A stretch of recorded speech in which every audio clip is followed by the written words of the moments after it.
Good morning, everybody. Welcome to the Maryland PTAC Digital Outreach event. We're delighted to have you join us today. I'm your host, Yasmin Razak, and I'm the Marketing and Training Coordinator here at the PTAC. Today, the webinar topic is doing business with the Maryland Department of the Environment. And you're going to hear from several representatives from the department in just a short while. There will be lots of opportunities for you to ask the presenters your questions.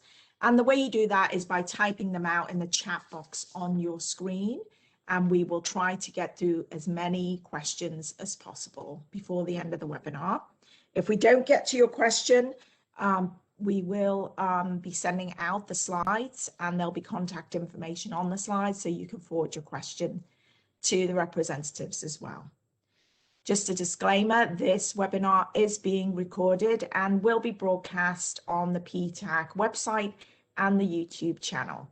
We will also be sending a copy of the slides to you via email as soon as this event is finished. A little bit about the Maryland PTAC. It is our mission to help Maryland-based businesses to fully compete in federal, state, and local government procurement processes. Our counseling services are free and they are confidential. If you would like to speak with a counselor, please go to our website, mdptac.org, and register.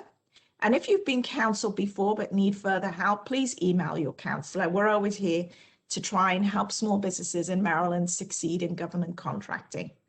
Okay, now I'd like to introduce our first speaker, and it is Margaret Agbonifo, who is a business liaison at MDE. Good morning, Margaret. Good morning, Yasmin. Good morning, everyone. Can you all hear me this morning? Yes, we can hear you fine. Good, good. Welcome, everyone, again. Thank you for joining us this morning. On behalf of MDE, Operational Service Administration, I would like to welcome you all for attending this outreach program. As Yasmin rightly said, my name is Margaret Agbenifo. I'm the business liaison with MDE. I have my colleagues here that would be talking to different aspects of this presentation to help everyone stay, have up-to-date information of who we are, what we do, what we buy, and how we can, how you as small businesses can be of service to us. There's one thing, understanding that you want to do business with an agency, but it will be good if you know what the agency wants, how they want it, when they want it, and how often they want it. That would help you as a small business prepare. So I would like my colleagues to introduce themselves. Like I said, my name is Margaret Agbenifo. I'm the business liaison with MDE. Tom, can you introduce yourself too? Yes, good morning, everybody, and welcome to our presentation. And we hope that you gain additional knowledge that helps you in your business. Thank you for joining us. Thank you, Tom. And June? Good morning. I'm June Dwyer, Deputy Director for Operational Services. I want to thank you all for coming today. I hope that you get something out of this. I have a passion for small business. I know they are the backbone of the industry, and Maryland is open for business, so we would love to help you. Thanks. Thank you, June. Angelo? Sure. Hi, my name is Angelo Bianca. I'm the Deputy Director in the Air and Radiation Administration. I'm going to walk you through some of the things we do as a government agency and talk about the goods and services we procure. Thanks. Thank you, Angelo. I'm Jane.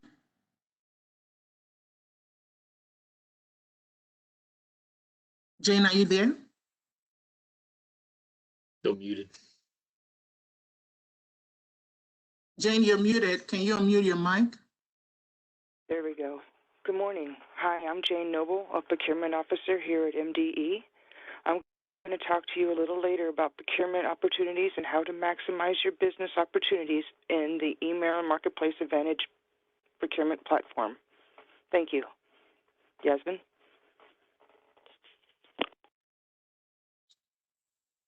Thank you, Jane. Thank you. So we are going to be running the slides. We'll begin with the next slide, Yasmin. June will be taking the next slide. Okay, so let me just run through the agenda before we go. So today, like I say, we'll be telling you a little about MDE, what we buy, how we buy, the different administrations we have with MDE. Because our industry is somewhat specialized, we still want to do businesses with small business organizations. So we want to use this opportunity to break down some of the things we do, so it would give a better understanding to know where your business can fit into our organization. So to take that part of the presentation will be Angelo. Then I would explain how to go about being an SBR. If you're not registered already as an SBR with the state of Maryland, I'll walk you through the process on how to get this done. Then we have Jane as a procurement specialist on board. She would help us have better understanding on how to respond to solicitations.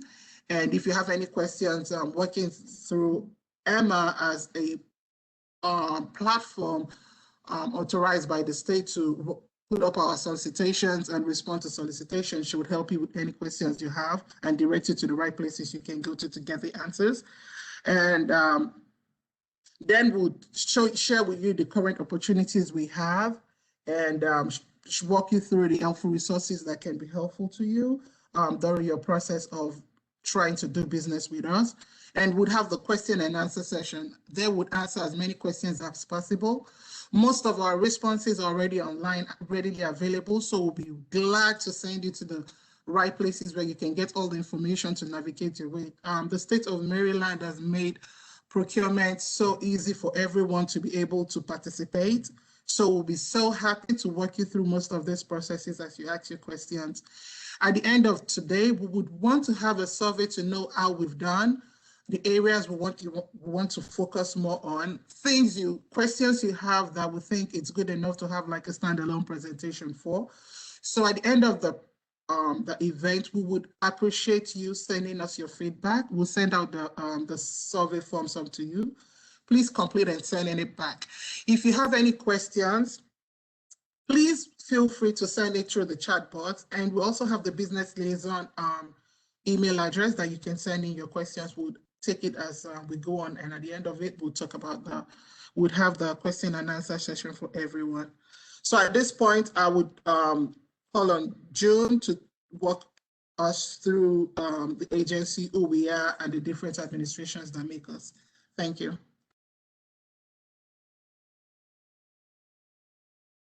Good morning again, everyone.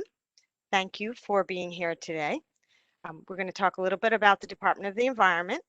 The Maryland Department of the Environment was created in 1987 to protect and preserve the state's air, water, and land resources and safeguard the environmental health of Maryland citizens. MDE's duties also include long-term planning and research, and we also provide technical assistance to Maryland industry and communities for pollution and growth issues, and we have a robust team that responds to environmental emergencies. MDE's customers include Maryland citizens who expect protection and restoration of the environment, businesses, governments, individuals who apply for permits and receive technical assistance, technical personnel, such as well drillers, sanitarians, wastewater operators, asbestos contractors, engineers, scientists. We have a large group of technical people who work at MDE, and many of them require certification. Other key stakeholders include environmental and public health advocacy groups, citizen groups, educators, scientists, and natural resource users. So we hope that you learn more about our agency today. Thank you so much. Thank you, June. June is just giving us a general overview of who we are. So we'll now move straight into the administrations. Like we said earlier, there are 3 administrations that make up our agency: the air and radiation, land, and water. So Angelo is here. He's going to be representing everyone and he will tell us a little bit about everything on how this administrations work. Thank you. Angelo, take it on. Sure. Can you go to the next slide? Okay, thanks. Every administration, the three media administrations within MDE, they all have a number of programs. I'm going to walk through a couple programs in air and radiation. Those are the programs that buy most of our goods and services. I'll talk a little bit about water and land administrations, just to give you a sense of how things go there as well. So one of our biggest program in terms of procurement is air monitoring program. MDE operates a network of 26 air monitoring stations around the state, which measures air quality on a continuous basis. I'll talk a little bit about those in a second, but the other big thing that we do, which is, I guess, fairly high level and fairly unique, is we run mathematical models to predict air quality. They're often done by universities, but they don't have to be, but just the way it's been traveling so far. But in terms of stations, the stations are construction trailers pretty much. They're outfitted with heat, power, and air conditioning. And every once in a while, those trailers wear out, so you have to purchase new trailers and or replacement trailers. And they run from $10,000 to $40,000, and maybe once a year we'll buy one, but it's pretty constant turnover, pretty routine turnover. And once you purchase the trailer, you have to do certain things to outfit it, to protect it. You have to put a fence around it, so we procure fencing contracts. You have to provide electrical power. You have to provide, in some cases, a way to get to the trailer. So there's a paving effort involved. And the equipment inside the trailers, they're electronic instrumentation, but they also measure things as you suck air through a sampler. It does calculations and does measurements, and you have to calibrate those instruments periodically. And we use calibration gases, which are a constant turnover of purchases. So it's not just in the shelters that we use the calibration gases, but we also take samples through these. They're called evacuated canisters. They look like giant milk jugs. We take them back to our lab and analyze those samples in our lab. And there's a large supply of calibration gases used in the lab to do that.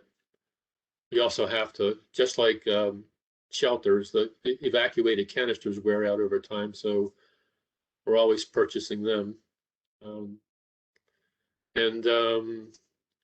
We also need to make sure that gases, both within the stations and in the lab, don't leak.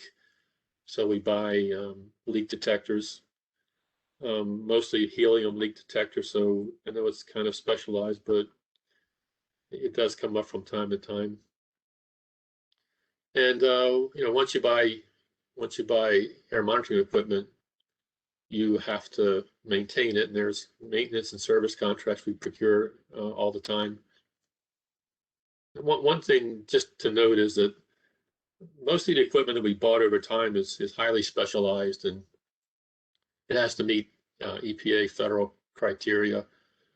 Not to say that there aren't vendors all over the place that can provide that equipment, but it really is few and far between. It really is kind of highly specialized, but nonetheless, we do purchase things from time to time.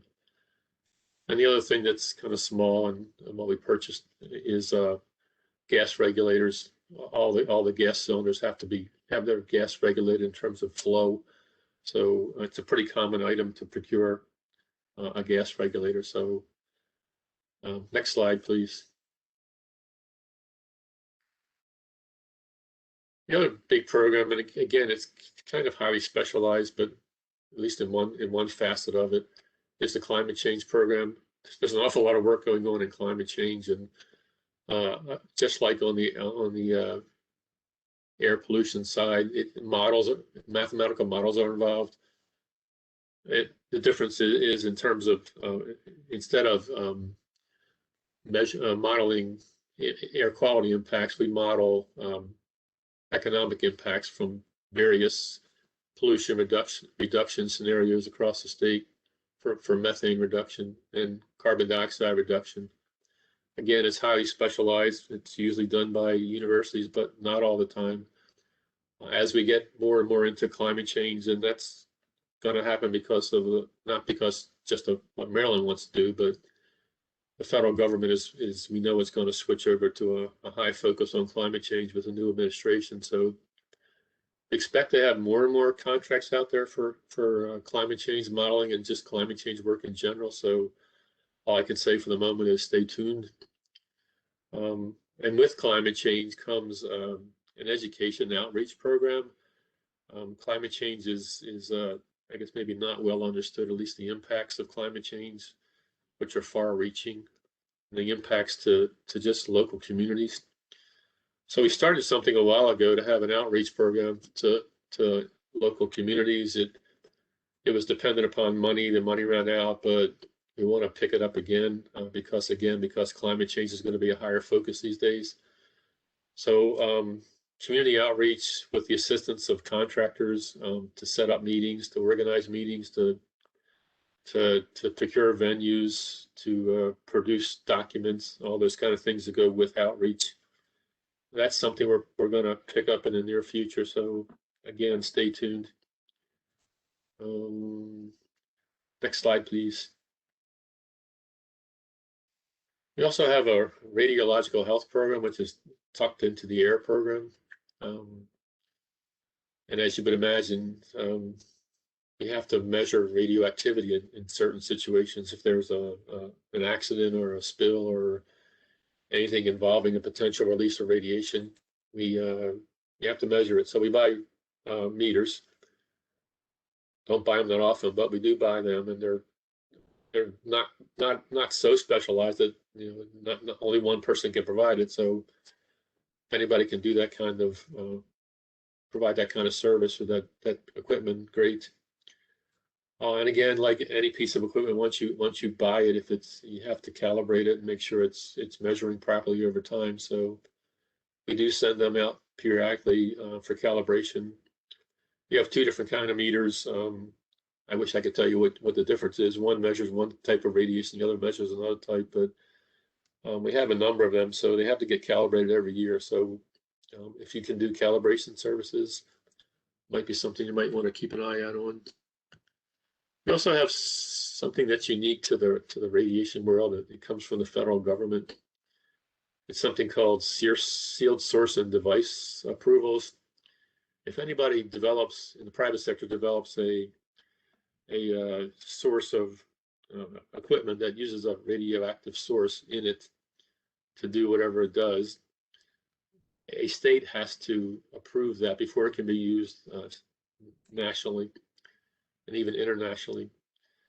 So some contractors who develop pieces of equipment come to Maryland and ask to have their devices approved for use nationwide.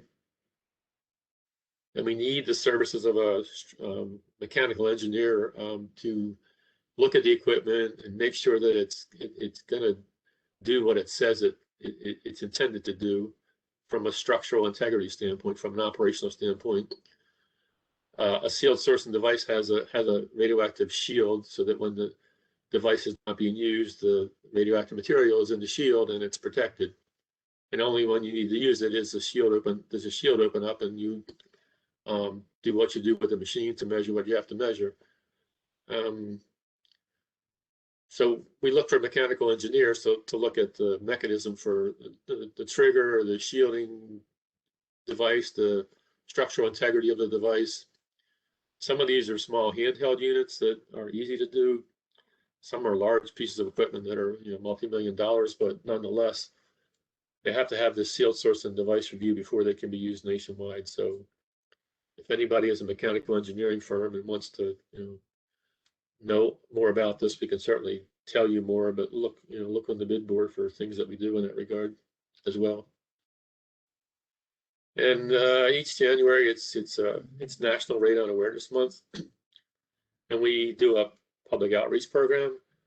some of what we focused on lately has been just billboards, either electronic or static. But we're trying to go beyond that billboard approach because there's probably a better way to reach more people.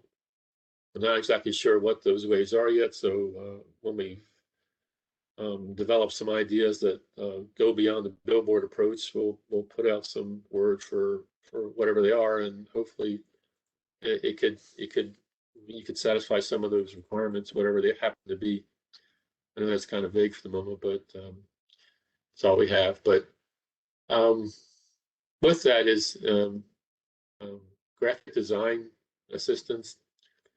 We've, even on the billboard usage, we struggle with trying to develop something internally that has a nice graphic display that we could use. So we're probably going to turn to some outside graphic design firms to maybe put a better splash as far as just the stuff that we do. It's kind of dry and rote.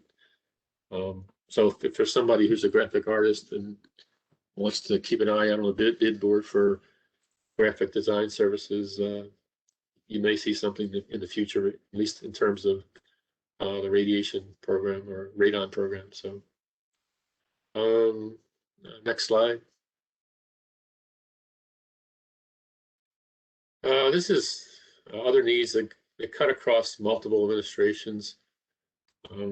Not all come up all the time, and most of these are very small, which I guess in some cases is good. We all use translation services for public meetings and public hearings, and all the administrations have numerous public hearings and public meetings, and the public hearings have to be recorded. So we have recordation services that we use. We all have temp services we have to use, and I think there might be a statewide contract for that. Because we're a government agency and we regulate regulate entities, there's often enforcement matters that come up, and you have to make sure that when we issue an enforcement action, we get the action to the violator. So we use process servers at times, and it's not very often, but they come pretty quickly, and when we need them quick. Again, we all advertise in newspapers, but I don't think that's right for this group. I mentioned that we have an air monitoring lab that runs air quality samples, but there's also a need for lab services for the other administrations who take dust samples and soil samples for various pollutants and constituents. And so if anybody has a lab out there and wants to know more about it, we can certainly fill you in. But again, look for the bid board. These happen all the time based on spills and suspect construction projects that uncover something that just doesn't look right. So again, stay tuned. And because we have like 300 inspectors, I think, across the department, so they all have to be outfitted with proper attire, and we're always purchasing for things wear out, and for new employees, safety equipment and steel-toed shoes and goggles and things like that. And also, inspectors have a need for some handheld tools, depending on the type of inspection you're doing. Some involves digging, but again, we have to purchase tools, and again, tools wear out, so it's a constant turnover of supply. In this day and age, PPE is super important. Even during non-pandemic times, where certain administrations, inspectors have to use PPEs because they're coming into spaces that just warrant that kind of equipment. So at least for the short term, PPE is going to be a much bigger thing than it's been in the past. So that's a bad thing for the world, but maybe a good thing for people who provide PPE equipment. So, and again, everybody has certain levels of equipment they use in their job, and most of it's handheld equipment, and those things have to be repaired and maintained, and in some cases, some meters have to be calibrated. So all those things happen. And there's something unique. We have a inspector certification program in the lead program, where the lead inspector has to be accredited before they can go inside of individual homes and test for the presence of lead. So there is a lead accreditation training certificate program that is out there, and if anybody is able to become a trainer, there's a place for you in the world. So in our world, so we can tell you more if you want to know more. I'm not exactly well versed in this, but at least you know that it's something that's out there. And the same with RCRA, the Resource Conservation something Act. I forget what the R stands for. Resource Conservation. You may all know better than I do, but same thing. There's a training needs on preparing manifests and reviewing manifests and understanding what small quantity generators of hazardous waste are, and spill prevention, spill cleanups, things like that. So if you see any of that on the bid board, by all means, hope you can avail yourselves of that service. But if you need to know more, we can certainly tell you more in more detail. I apologize for not knowing a lot about this, but it's another administration, but just so you know, it's out there as an activity you may be able to partake in. And something else that's not on here. A couple of things. The Water and Science Administration, they do a lot of surface water sampling for various things. They all have boats, but the boats, everybody knows a boat is a sinkhole you just put money into, and they always need to be maintained. And many things on boats wear out; they have to be repurchased. So, if anybody is a marine vehicle supplier, stay tuned. It's a constant thing to purchase boat parts and boat maintenance services. And they also, in the water world, they also use instrumentation as well. They have a lab, a smaller lab than air, but they do analyze water samples. So there's a constant turnover of supplies, lab supplies there. They also use equipment to measure certain constituents in the water column. They measure things like turbidity and dissolved oxygen, and all of which are something that needs to be procured in terms of the equipment needed to do that. And I think a lot of inspectors also have, across the department, have small tools inside their vehicles for various things, wrenches and car jacks and fire extinguishing equipment. So if you have the wherewithal to provide any of those kind of things, stay tuned as well. So next, is that the last slide for me? Yes, that's the last slide for you. Yes. Okay. Thank you so much, Angelo. So I just put in the chat box the acronym for the RCRA. It's Resource Conservation and Recovery Act. It's a public law that creates the framework for the proper management of hazardous and non-hazardous solid waste. So for just to buttress on what Angela was saying, so people that were wondering what's the acronym for the RCRA program, I put it in the chat box. So I'll just jump on talking about small businesses. So now, how do you fit in? I'm sure you're asking, okay, this thing sounds so vague to me. It sounds so like, how, as a small business, how can I fit into this business? How can I be of service to MDE? For those of you that registered, that's good. So in 2014, the state created the Small Business Reserve Program, providing opportunities for small businesses to participate as prime contractors on the state contract level. So what it is not a race or gender program.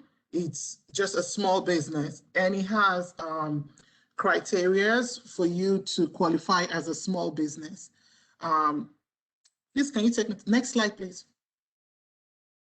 I'm sure you'll be asking, how can I participate? How do I know if I qualify to be a small business?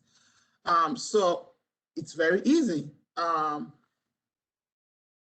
1st of January, there was an executive order by the governor to say, due to the COVID and all what happened last year to small businesses, his way of helping the small business in the state is to allocate any business, any procurement from 50,000 to 500,000 should be considered as a small business. And in doing this, there's still a criteria for you to be able to allocate this as a small business reserve. There must be at least 3 registered, there must be at least 3 businesses that can do the job. Okay, so you will say, oh, what if I'm not registered and I see something posted on Emma that I think I can do? The good news is once you see something on Emma and you think you can service the agency, irrespective of either MDE or any other agency, the executive order says by the time of award, you should have been registered in Emma. So you still have a little window to quickly go register in Emma as a small business reserve if you haven't. As long as you meet the criteria, you can. We're gonna share the slides with you so you have the full details on how to navigate your way around to get this registration done. We'll walk you through the next slide, please. So I said the eligibility. How do I know if I qualify to be a small business? How do I know my business is qualified? Yes, there are some eligibility criteria for you to be registered as a small business. We have the full, we have a link here that will take you to Emma that will show you all the, would list all the eligibility criteria. And as long as your business meets all these criteria, feel free to respond to solicitations you see on Emma, either as MDE or any other statewide agency. If you're coming through our website, you go into MDE. Next slide, please.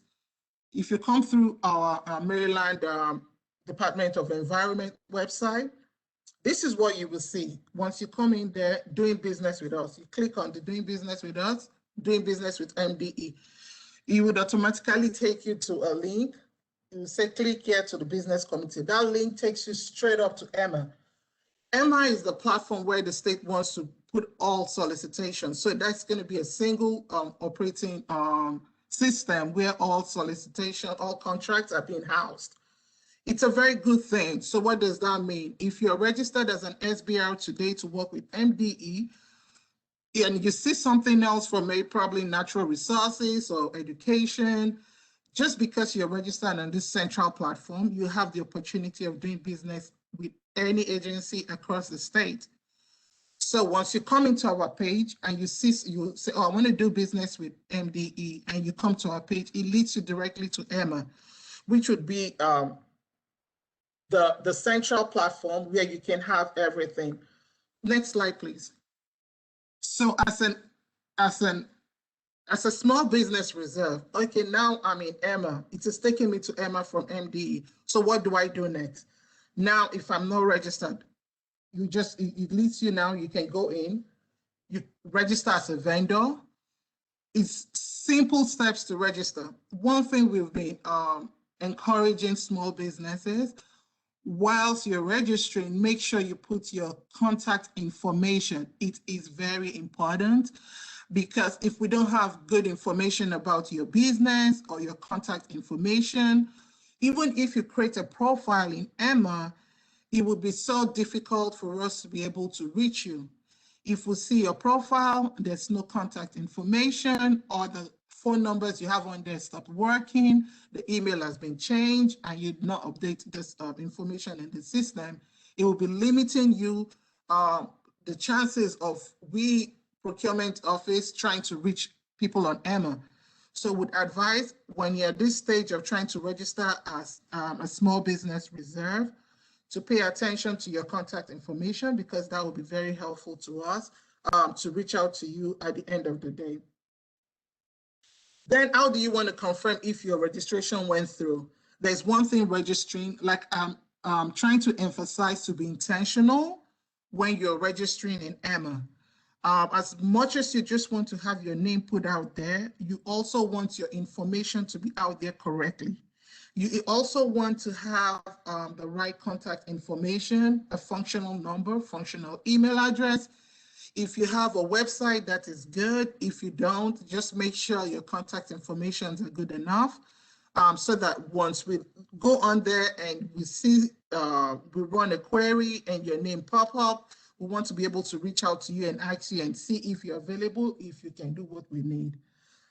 So take the next slide, please. So to confirm if your registration has gone through, go to the vendor search. So you would check it out and see what we're saying. Even though we are seeing a different, we would have a different view when we log into the system as a user, but you can see what we would see ordinarily if we don't log in. So once you're done registering, make sure you confirm, see what you see, make sure your contact information is there. Emphasizing on your contact information because that is key. As long as you've met the criteria, you've started the registration process, and you're registered, you want to have the opportunity to be reached out to by these businesses, these agencies. So you have to make sure your contact information is up to date. And like I say, if you have any questions on how to be registered as an SBR, so we don't spend too much time on that, you can send in the questions in the chat box, and we'll be glad to go over that again or refer you to the right pages you can see. Like I say, the state has made it so easy for small businesses to participate. And by so doing, EMA is like a functional tool that can help you do your business, put your business out there and the right way. If you have any questions about this part of it, put it in the chat box, and at the end of the presentation, we would come back to it. Thank you very much. So Jane would come up right now and walk you through the advantages of registering as EMA and walk you through solicitations and how to respond to them. Thank you.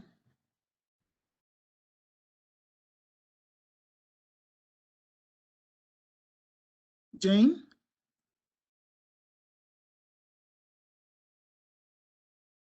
Hi, can you hear me now? Oh, yes, I can hear you now. There we go. Hi, I'm Jane Noble. I'm a procurement officer at MDE, and I'm going to answer one of the questions I saw on the pop-up earlier. Someone asked, is a small business verified by Mdot? No, only minority businesses are confirmed by Mdot. Small businesses are confirmed by your self-certification. When you log in to try to register, all you got to do is fill in the blanks and click submit. If and when the state decides to audit to see if you are indeed an SBR, we will contact you, but the likelihood is very small if you meet the criteria. Okay, someone asked, is there any set aside for disabled veterans? Not with MDE. Okay, and just to confirm, how do you know if you're registered in EMA? Just like any other transactional website, you have a login ID, a password, and an account number. Okay, the advantages of registering in EMA. Once you've registered in EMA, you have the opportunity to define your business opportunities with multiple United Nations Standard Products and Services Code to maximize your business footprint in EMA. I'll go a little bit in depth a little bit later. Once you've already registered with these Unspc codes, when a solicitation goes out using these codes, you will automatically receive newly posted bid opportunities. As I mentioned just a little bit ago, you can complete the Small Business Reserve self-certification. Just fill in the blanks. I think it's like 2 screens worth. Click the button. And it's usually within, I'm going to say 3 days, just in case you do it late on a Friday. Searching for contracting opportunities. Now, this is good. If you think that you don't have enough business drawn to your site because you've only used one Unspc code, you might consider using others. Or you see your competition got the job and you didn't. Maybe see what they did, how they applied using the Unspc codes of that job, and see if your business also can utilize those codes. You may be able to submit your bids electronically. If we posted it online, most of the time we will accept them electronically, but please do follow directions in the solicitation. You will obtain your bid results online if we posted it online. If it was posted on Emma, we got to award it on Emma. Okay, next slide, please.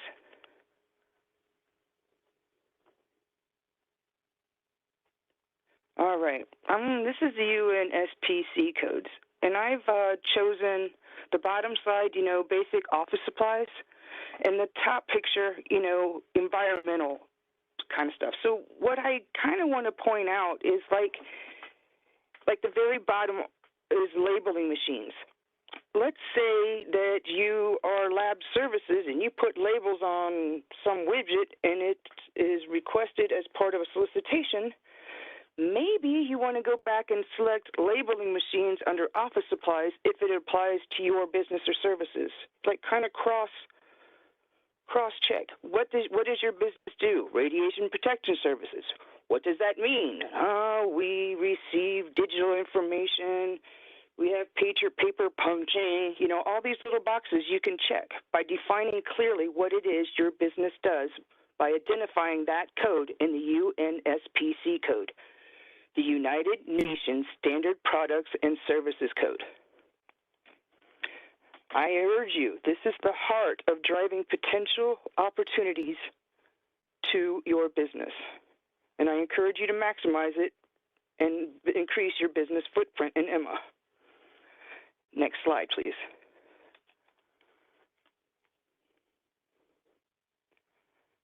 View open public solicitations. You don't have to be registered in Emma to do this. All you have to do is to go to Emma website. You can get there many ways.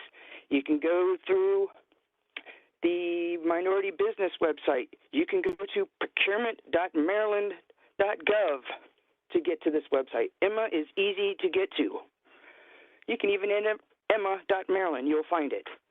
To open our current solicitations, just get to that website. You can go incognito if you want to. Click on the sourcing buttons, drop down a little bit, hit public solicitations, and you will see the litany of public solicitations. This morning I went in, I started counting. Well, I lost count after 300.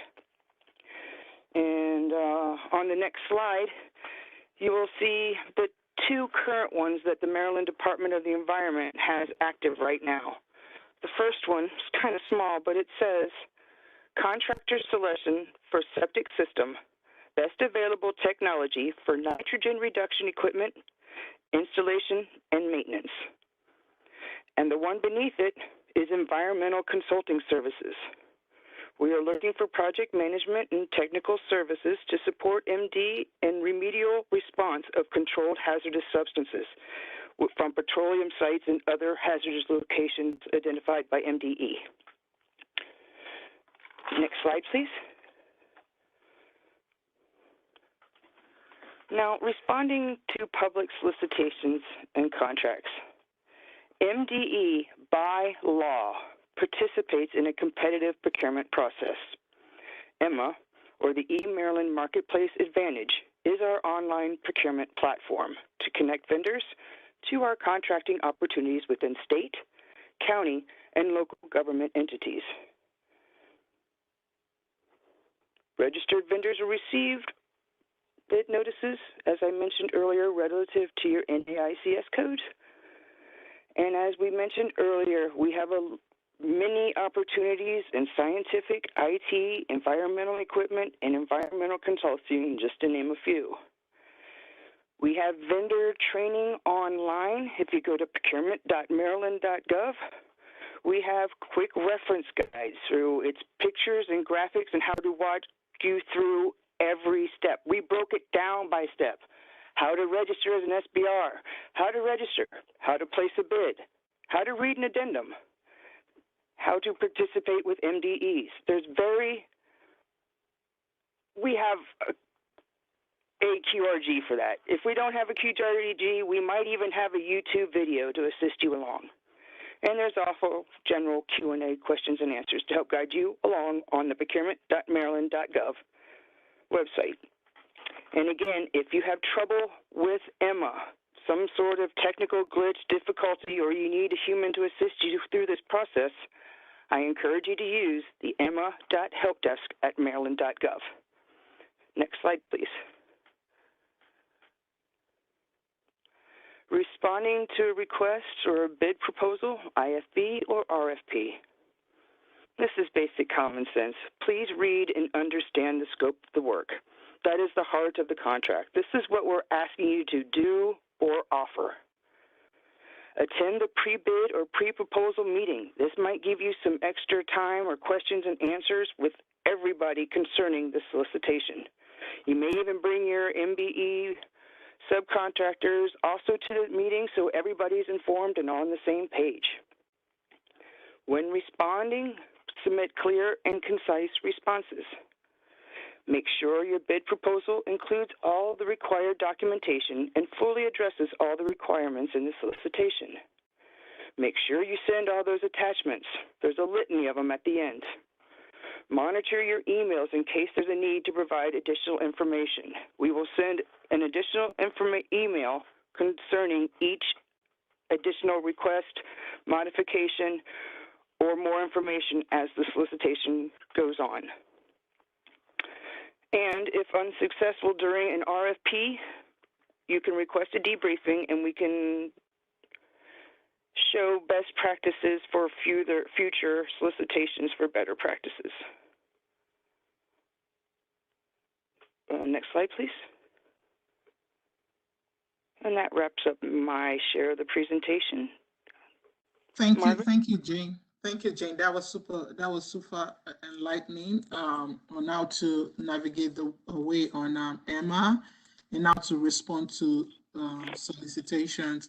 Like Jane rightly said, Emma is a very easy to use tool, easy to navigate, and we encourage that you, as a small business, you visit that website as often as possible because you get up-to-date information about solicitations from around the agencies.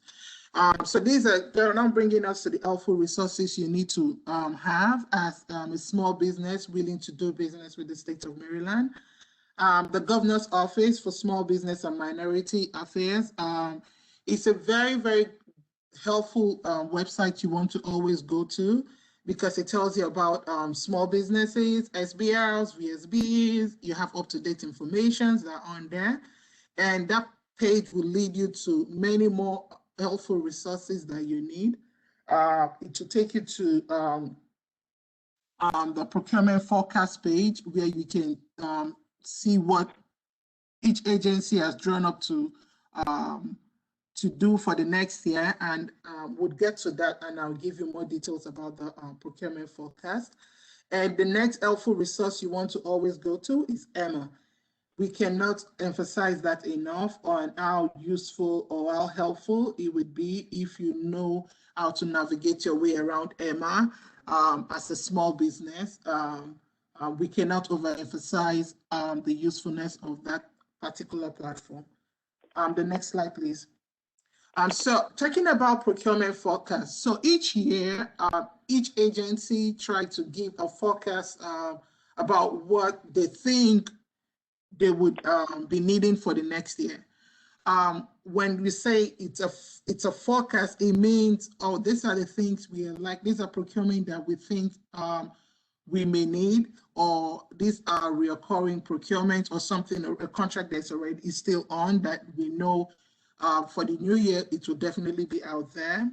So the procurement forecast is out there in, like I say, if you go through the governor's office, it will take you to the procurement forecast slide.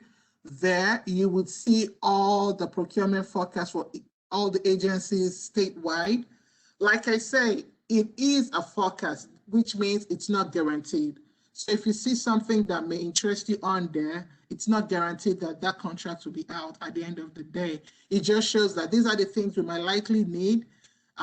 So just stay, keep abreast of what of this page and keep checking back. But the good thing about the procurement forecast page for small businesses is giving you an idea of what the agencies are looking out for. That would help you prepare yourself as a small business so that your plans are targeted. You want to work with the state. You need to understand what they need. You can't say you want to work with the state and you don't understand what the agencies are looking out for. So it's very good to go to the procurement forecast slide, the page, to just to know what agencies are looking out there for. And as a small business, how can you fit into all of these agencies? So would encourage for you to check the procurement forecast site to know the opportunities that are out there, that may be out there during the course of the year. This brings us to the end of our presentation. We hope that we're able to give you a little more information about who we are, what we do, and what we buy, and preparing you to be equipped enough to work with us as an agency. If you have any questions at this point, I would say you can either send it through the chat box. We have a couple more minutes to go. Otherwise, you can send us an email at the businessliaison.md@maryland.gov, and we'll be so glad to respond to you. So at this point, I just hand it over to Yasmin so we can take questions and take it up from there. Thank you, Margaret, and thank you. That was great, and thank you to the entire MDE team for being so concise and explaining a lot of technical information in plain English. We do appreciate it. Okay, so as Margaret says, now's your opportunity to ask your questions. I'm going to go through a couple that haven't been answered yet on the chat box, but feel free to continue to post your questions in the chat box. And if you would like to ask a question in person, we may have time to unmute a couple of people. So just raise your hand if you would like to ask your question directly. Okay, so this question, I believe the last one that wasn't answered. Well, obviously the first question that the main question everyone has been asking is, will we get a copy of the slides? Yes, I will be emailing the slides to you as soon as we complete the webinar, which is going to be in a few minutes. So you will have a copy of that. Also, it's been recorded, and the recording will be on the PTAC website and YouTube channel after, probably later this afternoon. Okay, this question's from Anthony. He asked, what other Maryland department does MDE work closely with, either with shared services or products?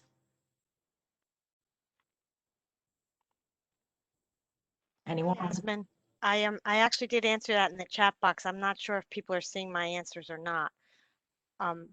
But we work closely with a lot of different departments. We work with general services, budget and management, the natural resources, the university system. We work with the Department of Health. There's a lot of different agencies that we work with, the Department of Information Technology. So we pretty much work, we even have some things we do with the Department of Education. So we touch a lot of different agencies in the state. Okay, great. Thank you for that. Yeah, sometimes depending on how you respond to the answers in the chat box, we may or may not all be able to see it. So I appreciate you explaining that again. And also there's a couple of follow-up questions, so let me know if you've already answered those as well. Is contract awarding based on selecting the right codes when placing the bid proposal? So I also answered that one in the chat box and said that contract award is based on a number of different factors, and it's usually all spelled out in the solicitation itself. And Jane can elaborate more on the code piece of it, but that's not what determines the award. Okay, thank you for that. So it looks like you've answered all the questions in the chat box. Somebody asked for the procurement forecast link, and Margaret has posted that. Is there a social media platform that MDE uses in particular?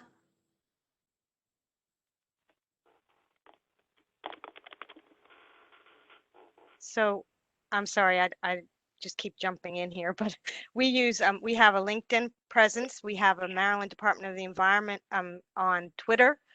I believe there's a Facebook presence. So we're on many of the social media platforms that exist out there. Okay. So great. follow us.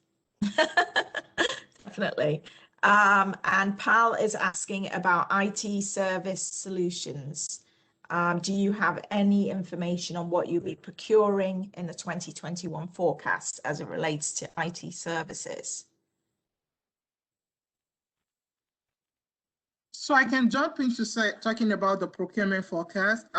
So I do that sometime in June, but we haven't forecasted that for 2020. I mean, we haven't gotten this need from the department yet. Once we get the needs and then we'll put it out. But definitely it will be out sometime the end of this fiscal year. Okay, great. Thanks, Margaret. And I can also elaborate on the Do It piece. We are a Department of Information Technology managed agency, so most of our procurements will go through them. However, we do a few things on our own. So you just have to watch the bid board. You have to be registered on the Do It contracts, CATS Plus, the COTS contract for some of the solicitations. So make sure you visit Do It's website and find out how you can become a registered vendor. Okay, thank you. Question from Gigi. How can startups access the various state agencies to market zero emission power support that's not typically advertised as an alternative to fossil fuel?